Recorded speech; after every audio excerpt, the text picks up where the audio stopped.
নমস্কার, তনু কিচেনে সকলকে স্বাগত। আজকের রেসিপি রেডি করে নিচ্ছি মুখরোচক ঝুরি ভাজা। দেখুন এটা আমি কিভাবে রেডি করব মুখরোচক ঝুরি ভাজাটা। এখানে আমি 1.5 কাপ বেসন নিয়েছিলাম আর এই 1.5 কাপ বেসন দিয়ে রেডি করে নিব। এটা সকালে নাস্তা হিসেবে কিংবা বিকেলে চায়ের সাথে আপনারা খেতে পারেন। খেতে কিন্তু ভীষণই টেস্ট হয়, খুব অল্প উপকরণ দিয়ে রেডি হয়ে যায়। প্লেটটাকে সাইডে নিয়ে নিচ্ছি আর একটা পাত্র নিয়ে নিয়েছি। এবার এই পাত্রের মধ্যে দিয়ে দিচ্ছি বেসনটা আমি সম্পূর্ণটাই ঢেলে দিচ্ছি। লবণ নিচ্ছি 1 চামচ, এটা আমি ব্ল্যাক লবণ ব্যবহার করেছি। হলুদ গুঁড়ো সামান্য পরিমাণে, লঙ্কার গুঁড়ো 1/2 চামচ, গোলমরিচ গুঁড়ো 1.5 চামচ, এটা একটু বেশি ব্যবহার করলাম। আর তেল নিয়েছি 2 চামচ, রিফাইন অয়েল। সব কিছু দেওয়ার পর এবার হাতের সাহায্যে ভালো করে মিক্স করে নেব।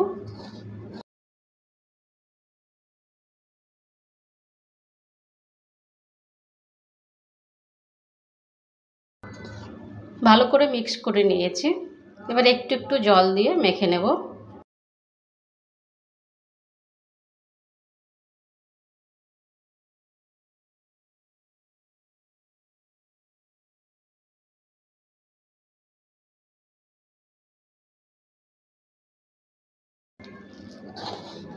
নর্মালি যে আটা আমরা মাখি, গমের আটা, সেরকমই এটাকে মেখে নিতে হবে।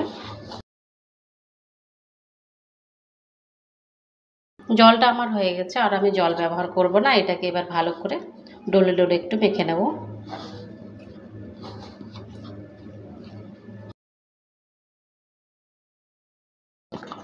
ভালো করে মেখে নিয়েছি। এবার এটাকে আমি 2 ভাগে ভাগ করে নিচ্ছি। ভাগ করে নেওয়ার পর এভাবে করে একটু রাউন্ড করে নিচ্ছি।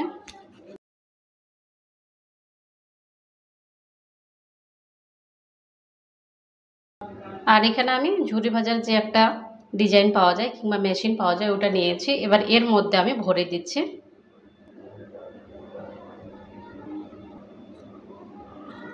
এভাবে করে একটু ভরে দিচ্ছি চাপ দিয়ে। বাটিটাকে সাইডে নিয়ে নিচ্ছি আর এটা এর মধ্যে দিয়ে এভাবে করে প্যাঁচ দিয়ে এটাকে ভালো করে টাইট করে লাগিয়ে দিতে হবে।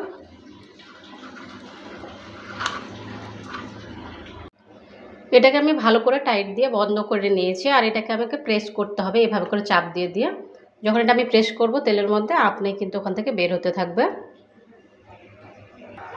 আর এখানে গ্যাসটা অন করে একটা কড়াই বসিয়ে দিয়েছিলাম আর কড়াইয়ের মধ্যে রিফাইন অয়েল দিয়ে রিফাইন অয়েলটাকে আমি লো মিডিয়াম আঁচে ভালো করে হিট করে নিয়েছি। এবার এখানে আমি দিয়ে দিচ্ছি এভাবে করে প্রেস করে।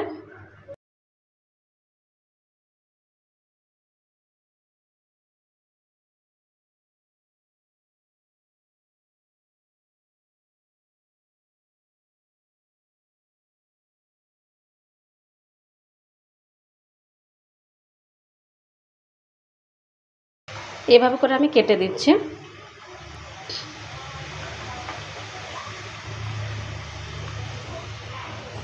দিয়ে দিয়েছি আর একইভাবে আমি বাকিটাও ভেজে নেব।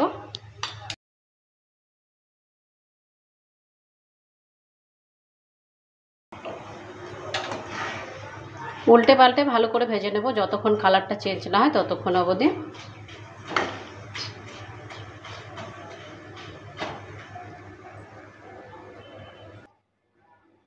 উল্টে পাল্টে ভালো করে ভেজে নিয়েছি, এবার তুলে নিচ্ছি।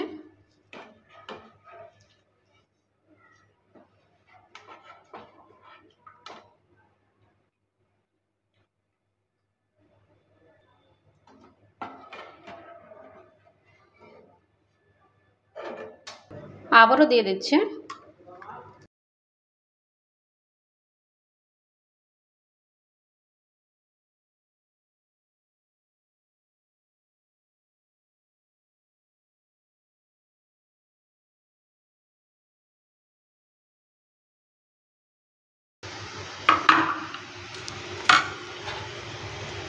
এটা উল্টে পাল্টে ভালো করে ভেজে নেব একইভাবে।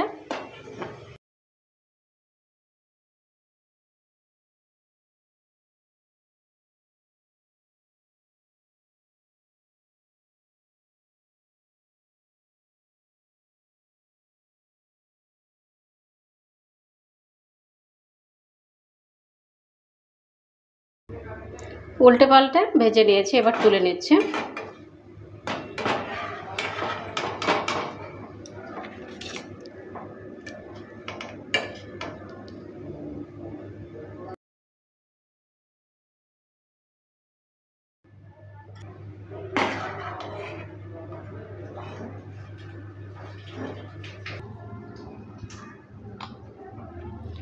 মুখরোচক ঝুরি ভাজাটা রেডি হয়ে গেছে। আপনাদের এই রেসিপিটা কেমন লেগেছে? ভালো লাগলে অবশ্যই কমেন্ট করবেন। ভালো থাকুন, সুস্থ থাকুন, আর চ্যানেলটাকে অবশ্যই সাবস্ক্রাইব করে দেবেন নিত্য নতুন রেসিপি পাওয়ার জন্য। বাই ফ্রেন্ড, নেক্সট ভিডিও আবার দেখা হবে।